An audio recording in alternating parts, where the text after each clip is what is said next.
It's time for Mornings at 8 with Jonathan Mark on AM 1480 WLEA. Well, here we are. You know, I was listening to Gordon Deal this morning in the 7 o'clock hour, and he had a story about Costco is offering for sale a 72-pound wheel of cheese. A 72-pound wheel of cheese for $900. So I'm thinking, where would you store a 72-pound wheel of cheese? I don't think it would fit in your refrigerator. I mean, where would you store it? In the garage? Maybe in the attic? A 72-pound wheel of cheese is not going to fit in anybody's refrigerator. On the upside, I'm thinking, you know all the grilled cheese sandwiches you can make with a 72-pound wheel of cheese? Wow. Okay, grilled cheese sandwich, a slice of bacon on top, maybe 2 slices of bacon. Now you're talking. Well, it is Tuesday, and here we are. It's about 6 minutes after 8 o'clock. Tuesday morning. At least it's not Monday, and that is a pretty good thing. Boy, there is more traffic this morning. Yes, sir. Every day, there's going to be more and more traffic, and school starts this week. Let me see. Some schools start Wednesday, some start Thursday, and the school year will be off and running. And here we go. Let me see now. You know, I took a sort of a wandering drive around the area yesterday. And speaking about the school starting and the changing of the seasons, that's right, a couple of trees here and there are starting to change color. Yep, the leaves are changing color here, there, and the other place, and soon it'll be alive with all that autumn color. Great stuff, wonderful time of year. And I'm thinking, you know, with the changing of the season, we bought 4 cherry tomato plants a couple of months ago. And when we bought them, they were like this. They were like little things, like 6 inches tall. Well, those plants now are 4 feet tall. These little tomato plants, 4 feet tall, little cherry ones, you know, little ones. And we pick probably a quart of tomatoes every day. I mean, a quart. We have given away gallons and gallons of cherry tomatoes. Everybody we know has some now, okay? So, yeah, that really worked out nicely, but of course, pretty soon it'll be the end of the growing season, and that's the end of that. Well, what's in the news? Well, we have a lot. Oh, first, before anything else, speaking of the change of seasons, football. Boy, howdy, if you like football, you have come to the right place. We have, let me see, Friday, Saturday, we have 1 game Friday, 3 games on Saturday. Friday at 7:30, we have Canisteo at Perry, and that'll be right here on WLEA. And Saturday also at 2 o'clock. Or Saturday at 2 o'clock, we have Hornell at Bishop Kearney, and that'll be right here on LEA. And Saturday at 7:30 in the evening, of course, not in the morning, University of Buffalo versus Penn State, and that'll be here. And Saturday at 7 o'clock, Saturday at 1 o'clock, it'll be AU at Thiel or something. Anyway, that'll be on our sister station, Fun at 92.1. So you have a lot of football right here. Well, news-wise, what's going on? I think probably the main story for weeks and weeks, if not months, has been mass shootings, right? And just the other day, there was this guy who apparently he kind of just lost it and started to shoot people in Texas there, in Odessa. And I think 7 people were killed and like 22 wounded or something like that. Terrible stuff. Absolutely terrible stuff. And they've been in the news a lot. And everybody places blame here, there, and the other place. And you hear about these mass shootings, and you can blame, racism, maybe white nationalism. You can blame a whole bunch of stuff. At least that's what people are doing. And there's also a lot of shooting going on to somewhere else that you really don't hear a whole bunch about. And that's in the city of Chicago. It was a pretty bloody Labor Day weekend in Chicago. 35 people were shot, and 7 of them were killed. So it was a pretty bloody weekend in Chicago. 35 shot, 7 killed.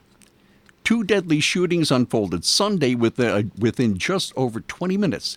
A 15-year-old boy was shot, and he was dead at the scene.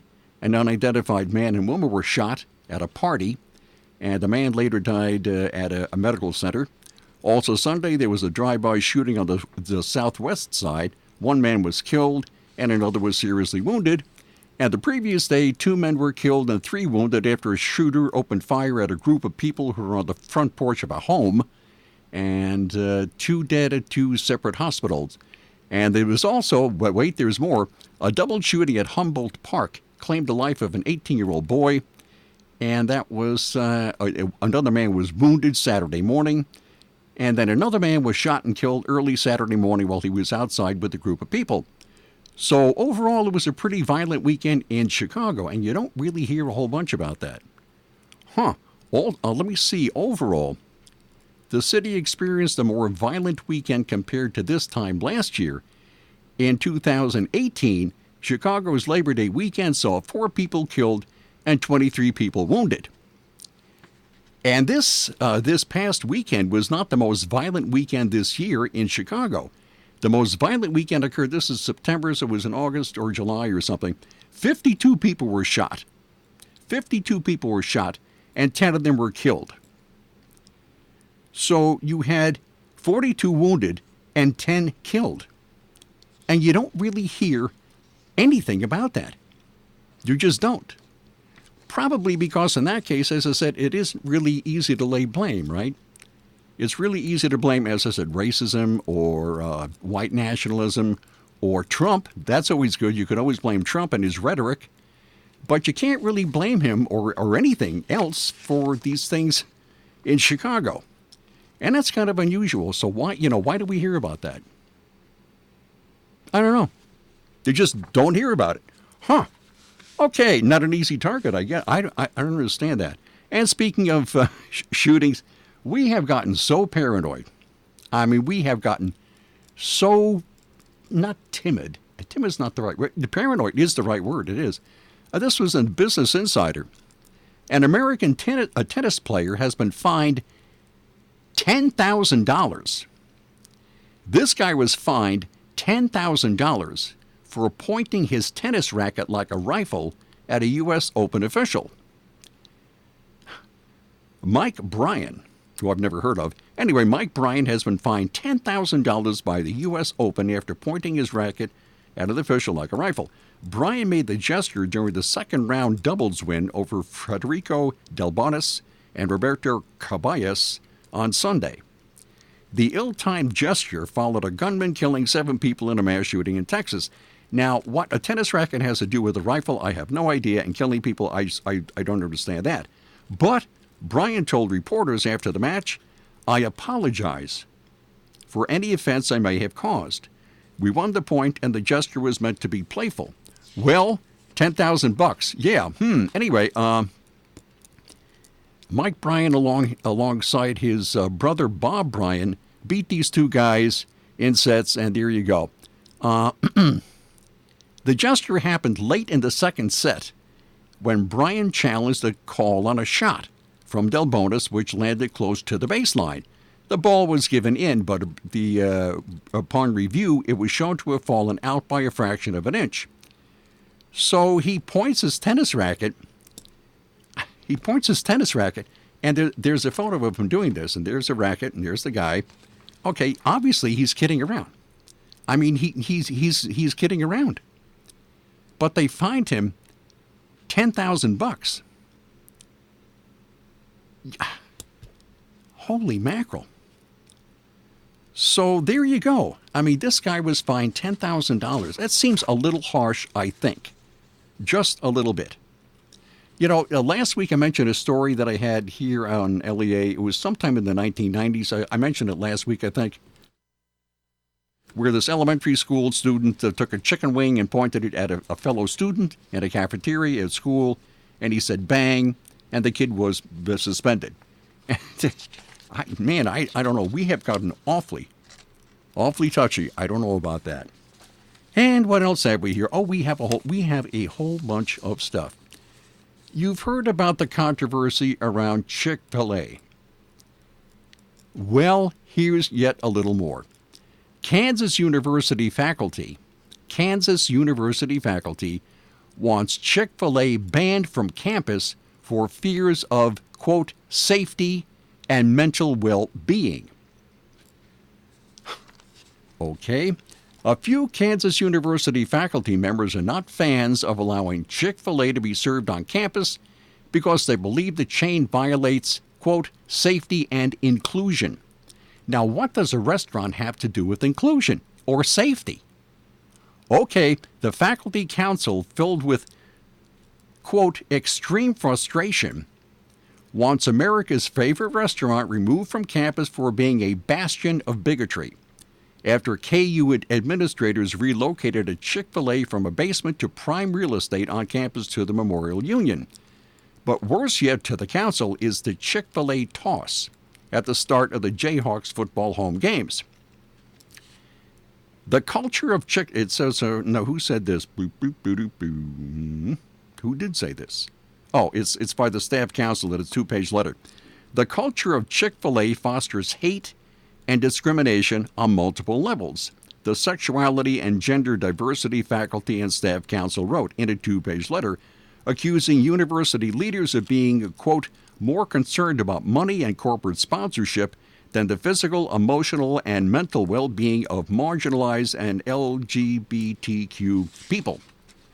So there you go. While the fast food chain is celebrated for exceptional customer service, it has come under fire several times after its president and CEO, Dan Cathy, publicly supported traditional marriage in 2012.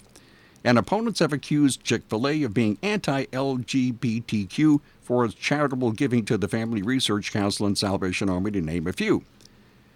So the faculty group added the arrival of Chick-fil-A in this building is insulting, counterproductive, and unacceptable. In response, the college Republicans on campus started a petition for students, alumni, and concerned citizens to send to Chancellor Doug Girod. Tell our university administration that our community wants Chick-fil-A on this campus, the conservative group wrote.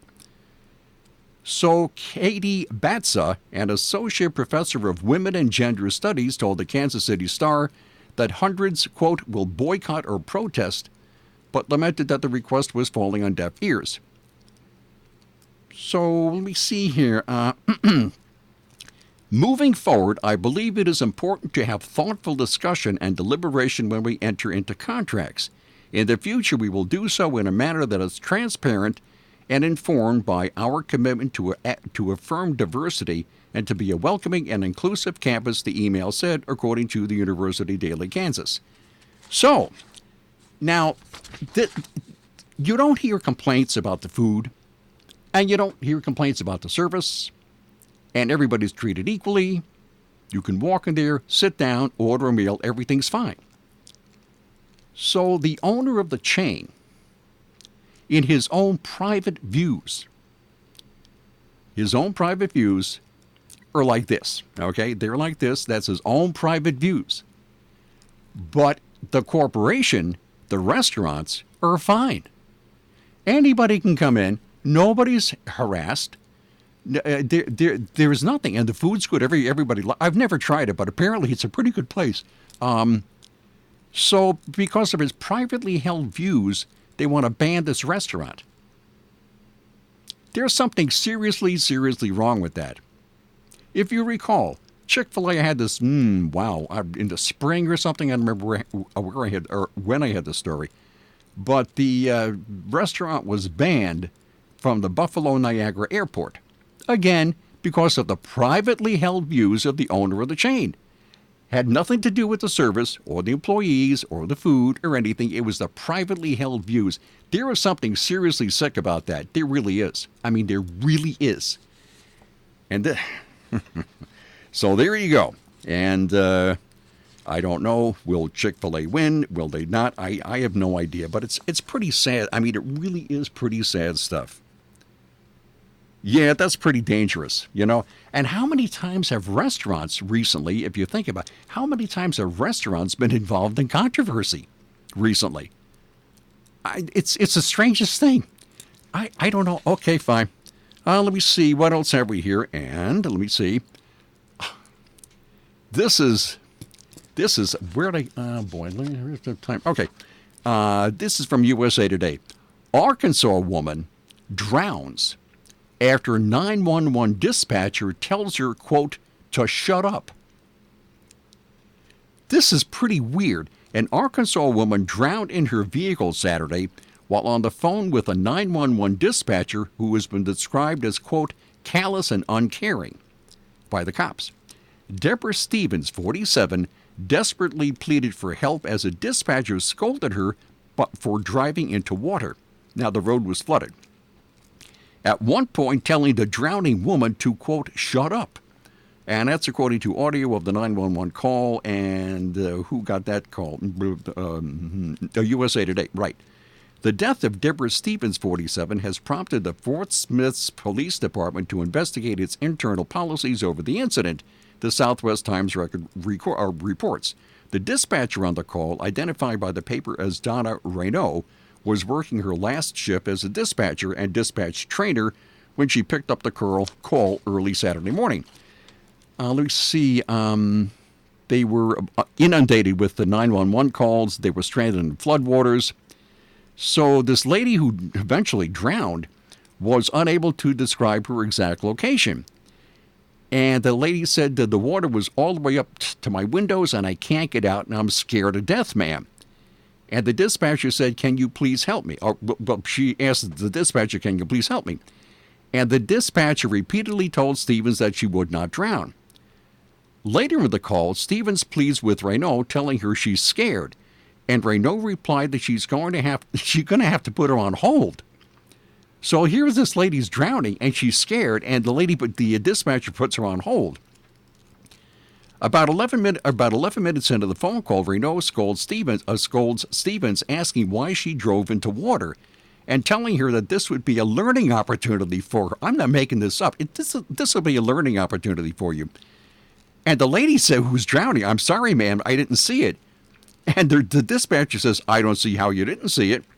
So 3 minutes later, the dispatcher tells Stevens, a lot of people aren't going to put themselves in danger just because you put yourself in danger. How did this lady get that 911 job? I don't know. The dispatcher job. I have no idea. So, seemingly panicked, Stevens interrupts Raynaud's instructions, to which he told her to shut up. So Stevens starts screaming, I can't breathe. And Raynaud told her, Miss Debbie, you are breathing just fine because you are screaming at me, so just calm down. When first responders finally arrived to the car, she had drowned. So here this lady's drowning, and the dispatcher is telling her to shut up and everything's fine. Wow. I don't know exactly what's going to happen to this dispatcher, but I don't think she'll be Employee of the Month. I'll tell you that. Okay, everybody needs insurance, speaking of which, and you can do no better than the Ryan Agency right here in Hornell, and they're also in Jasper and Wellsville. The Ryan Agency. Let me see. The good people at the Ryan Agency live and invest here. They annually support many of our local organizations. They support our local students and athletes. They appreciate dedication, teamwork, and hometown pride. And they give back, sponsoring many youth academic and sport activities. The Ryan Agency employs 15 of your friends and neighbors. They live, shop, and support our area. And they are experts in insurance. So give them a call. The Ryan Agencies.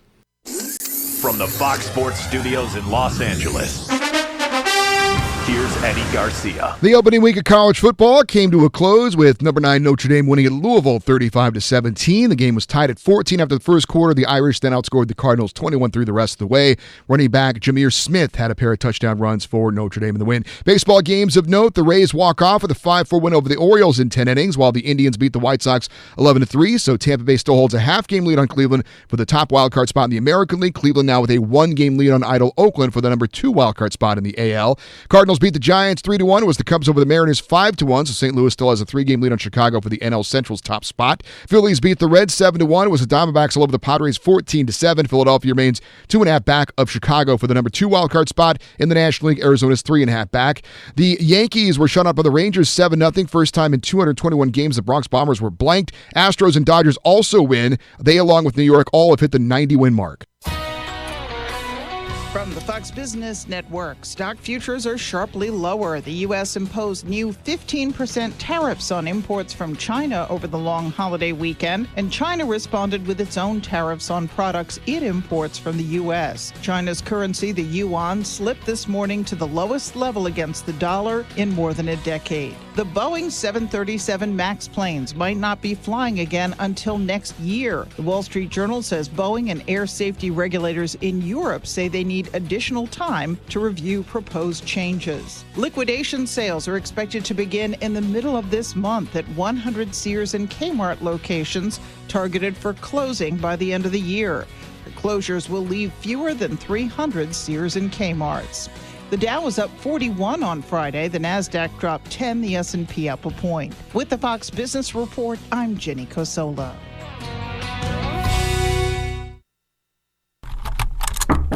Hey, there's a new type of account takeover attack called lateral phishing. It's a serious threat. Cybercriminals hijack your email account and use it to launch phishing attacks on your internal and external contacts. What if they attack us? Don't worry. We have Barracuda Total Email Protection. So we're secured? Completely, with the industry's best layered defense against attacks, including account takeover and phishing. That's a relief. Protect your business at Barracuda.com. Barracuda, your journey secured. Today at Simmons Rockwell Ford in Hornell, Bath, or Halstead, drive a new 2019 Ford Escape SE 4x4, equipped with heated power seat, 8-inch touchscreen media, and alloy wheels. Now buy for only $21,099. Shop the Simmons Rockwell Ford dealerships in Hornell, Bath, or Halstead. Simmons-Rockwell.com. And here we are. You know, last week I had a story about how, I don't remember where, I think it was Bloomberg or something, that 277 people a day are leaving New York City. Okay? 277, and it's the metro area with the most people leaving. Okay? In the entire country, more people leaving New York City than any other metro area. And 277 every single day. And this might possibly be one of the reasons why, among many other things. New York City will now provide affordable health care to undocumented immigrants and low-income residents. Affordable health care is now available for all Bronx residents regardless of immigration status or income. People who can prove they've lived in the Bronx for at least 6 months qualify for New York City Care. The program is expected to be expanded to all 5 boroughs by the end of 2020. Affordable quality care with compassion and dignity for every New Yorker, said Dr. Herminia Palacio. Okay. The Deputy Mayor for Health and Human Services, regardless of your immigration status, regardless of your ability to pay, which is a very nice idea. The program is going to cost New York City taxpayers $100 million to implement. $100 million will come from New York City taxpayers.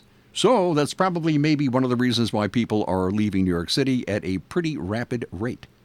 Anyway, there's an estimated 600,000 uninsured New York City residents.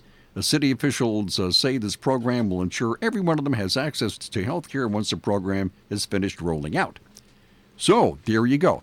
$100 million is going to cost New York City taxpayers. And so here's a guy, this is in the state of Washington. This guy calls the cops and says, hey, somebody stole my pickup truck. And they say, well, okay. So he's at a, where is he? He's at a restaurant? Well, yeah, he's at a restaurant or something. And somebody stole my pickup truck. So the cops come out and say, well, wowee. And he says, yeah, I saw the guy. And they say, oh, okay. So they go to the business's the surveillance camera, and they see this guy getting on the bicycle, getting in the truck and driving away. However, as they also reviewed the surveillance video, they found out that this guy whose truck was stolen was busy robbing the place. So as he's robbing the place, somebody steals his truck. And he was, he was incensed. He was really mad. So he wanted his truck back. Well, I don't know if he got his truck back, but he's in jail. So there you go. So he's in the middle of robbing a place and somebody steals his truck. There you go. Okay, that's it for this morning's show, and I will see you tomorrow at 8:05. Bye.